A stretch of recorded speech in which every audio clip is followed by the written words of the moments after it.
నాకు ఇప్పుడు నీకు గుర్తుపెట్టుకో, ఇప్పుడు ఒక మెసో పోయినావు అన్నం తిన్నావు, ఏమమ్మ పచ్చడి లేదు అన్నాడు, ఆడుంటే ఇంకా నా మెసకు రావద్దు అన్నాడు, మెస రావద్దు నువ్వు మెసో పోతా, ఏమో 150 రూపాయలు డబ్బులు తీసుకున్నావు, మెసలో భోజనం పెట్టావు, సాంబార్ బాగాలేదు పచ్చడి బాగాలేదు ఒక హితువు చెప్పావు, అంత మాత్రం నువ్వు నా మెసకు రావద్దు అన్నాడు, నీ మెసకు రాను, ఇంకో మెసో పెడతా, లేదా మా ఇంట్లో తింటా, లేదా నేను వండుకుంటా, లేదా పెరుగు పెట్టు, లేదా స్విగ్గీ జొమాటో పెట్టుకుంటా, అంత మాత్రం అల్లు అర్జున్ గారి సినిమాలో మాత్రమే చెయ్యాలని ఎవరు రాసి పెట్టుందా? మీరు అడిగారు, నేను ఆయన నిందించట్లే, క్వశ్చన్ దానికి నేను తప్పించుకోకూడదు, నేను తప్పించుకోవాల్సిన అవసరం లేదు కాబట్టి అది వదిలేసి ఇప్పుడు అది వద్దు నేను అలా.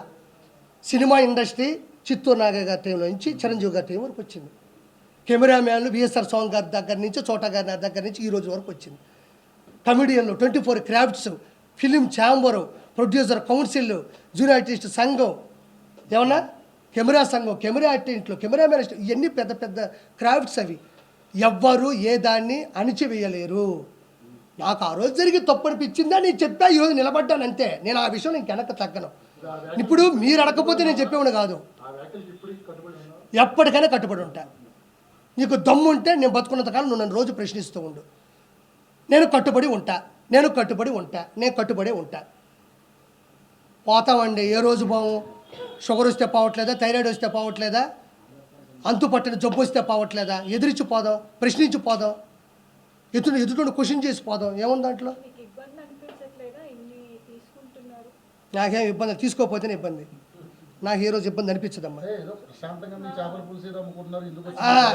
ఏమంటే ఈరోజు జబర్దస్త్లో కానీ, ఈరోజు ఉన్న 175 మంది శాసనసభ్యులు కానీ, 25 మంది క్యాబినెట్ 25 మంది ఎంపీలు కానీ, క్యాబినెట్ మినిస్టర్లు కానీ, వాళ్ళు కూడా నాలాగే ఒక అమ్మ అబ్బకి పుట్టొచ్చిన వాళ్ళే. వాళ్ళు కూడా వాళ్ళ సంఘర్షణ స్థితి, వాళ్ళు ఉద్యమం కావచ్చు, వాళ్ళ డిగ్రీ కాలేజీల్లో వాళ్ళు లీడర్లు అయి ఉండొచ్చు, తర్వాత ఏదో ఒక ఉద్యమం మీద వాళ్ళు తిరుగుబాటు చేసి ఉండొచ్చు, ఆ తర్వాత కాలంలో రాజకీయాల్లోకి వచ్చి ఉండొచ్చు, నిలబడి ఉండొచ్చు. అది ఎవరికి వ్యతిరేకం కాదు, ఎవరికి వ్యత్యాసం లేదు. నాకు అనిపించింది, నా బాడీలో అవుతుంది, నేను ప్రశ్నిద్దాం అనుకున్నా ప్రశ్నించాను అంతే. ఒకసారి ముందుకెళ్ళిన తర్వాత క్షమాపణ చెప్పే పరిస్థితి ఏ రోజు నేను తెచ్చుకోను, క్షమాపణ చెప్పే విధంగా నేను తప్పు చేయను. నా జీవితంలో నేను ఎవరికి క్షమాపణ చెప్పను.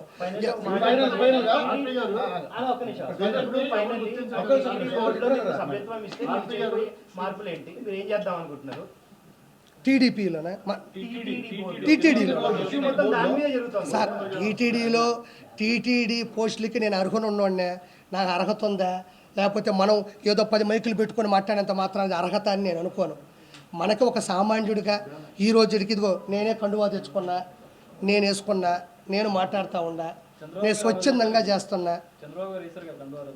నేను మామూలుగా వెళ్ళానన్నా, నేను వెళ్ళిన పద్ధతి కరెక్ట్ కాదు, ఆ పాయింట్ కూడా కరెక్ట్ కాదు. నేను వెళ్ళి కలిసే పద్ధతి అమ్మా.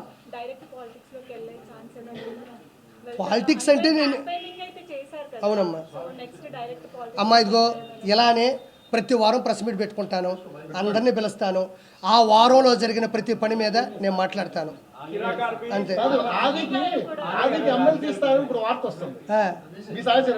ఏమో నాకేం చెప్పలేదు, నేను కూడా కలిసా. పవన్ కళ్యాణ్ జనసేన నుంచి బాగా గట్టిగా ఫైట్ చేశాడు. అవును చేశాడు.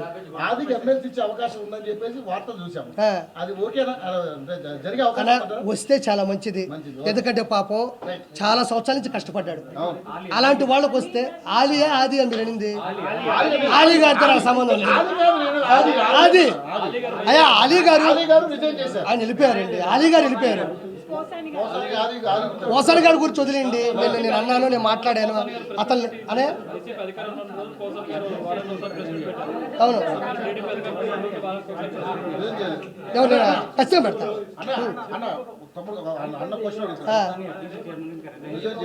ఎవరు చేస్తాడు? ఇప్పుడు ఎఫ్డీసీ చైర్మన్గా పోసాన గారు రిజైన్ చేయలేదన్నారు, చేయకుండా ఇంట్లో పెట్టుకుంటాడండి దాన్ని. ఆ రోజు నేను మాట్లాడినప్పటి నుంచి ఈ రోజు వరకు బయటికి రాలా. బయటకు వచ్చి కనీసం ఓడిపోయిన తర్వాత అయినా ప్రజలు మమ్మల్ని ఎందుకు ఓడించారు మేము తెలుసుకుంటాం, మేము నేర్చుకుంటాం అని కూడా లేదు.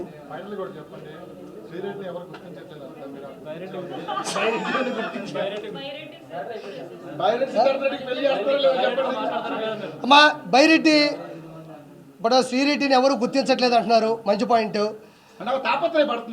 అర్థమైంది, ఆవిడ తపన ఆవిడ తాపత్రం నాకు తెలిసింది. ఇప్పుడు బైరెడ్డి కూడా వయసులో ఉన్నాడు, పొరకలు వేస్తున్నటువంటి వయసు, ఉత్సాహమైనటువంటి ఉత్సుకతతో కూడినటువంటి వయసు. కాబట్టి నువ్వు ఎలాగో వన్ సైడ్ లవ్ కాబట్టి ఓసారి ప్రపోజ్ చేయి, వెళ్ళు బైరెడ్డి సిద్ధార్థ రెడ్డి దగ్గరికి వెళ్ళు.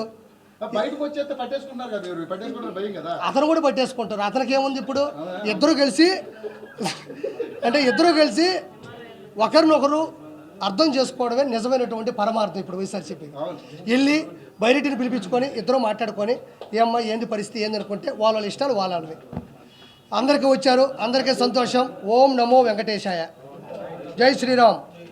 ఇప్పుడు ఆపరేషన్ లేకుండానే మోకాళ్లకు ప్లాస్మా ట్రీట్మెంట్. మీ ఆర్థోపెడిక్ సమస్యలన్నిటికీ రోబోటిక్ టెక్నాలజీ ద్వారా తక్కువ ఖర్చుతో శాశ్వత పరిష్కారం. Free consultation. ప్రతి ట్రీట్మెంట్ పై 20% డిస్కౌంట్. ఈ ఆఫర్ కొద్ది రోజులు మాత్రమే. త్వరపడండి. V9 hospitals 9281465842.